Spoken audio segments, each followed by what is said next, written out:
मित्रांनो, भाऊच्या धक्क्यामध्ये तर रुचिताला की नाही भाऊनं एकदम गोडीनं समजून सांगितले. का तिला सांगू लागले, की "रुचिता, या आठवड्यामध्ये मला तू सर्वात कमजोर वाटलीस. कारण की नाही तू या आठवड्यामध्ये तुझा गेम तर दिसला, मात्र तू खूप जास्त रडू लागली. कारण की तुला छोट्या-छोट्या मोठ्या गोष्टीवर की नाही मी रडताना पाहिलं. कारण की नाही तू अशी नाहीच खेळण्यामध्ये बघ.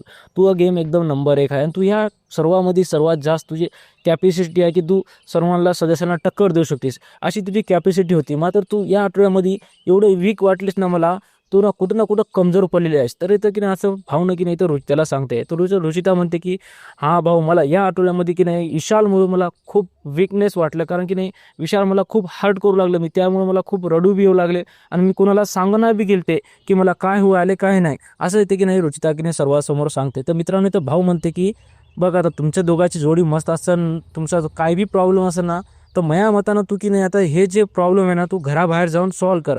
कारण की तू जर इथं असं खेळले ना, तो गेम सर्वात कमजोर पडशील." भाऊनं एकदम प्रेमानं की नाही रुचिताला तर समजले आणि रुचिता म्हणले, की "भाऊ आता हे गलती माझ्यानं पुन्हा होणार नाही. आता मी इथून की नाही चांगलं गेम खेळून तुम्हाला दाखवणार. हे ट्रॉफी माझ्या घरला नेणार." असं इथं रुचिता म्हणते. तर मित्रांनो, कुठं ना कुठं भाऊच्या धक्क्यामध्ये रुचिताला एकदम गोडीनं भावनं समजून सांगितले. तुमचं काय मत आहे? तुम्ही मला कमेंटमध्ये नक्की सांगा. अशा पण असं माझ्या चॅनल सबस्क्राईब करा. भेटूया आपण पुढच्या व्हिडिओमध्ये.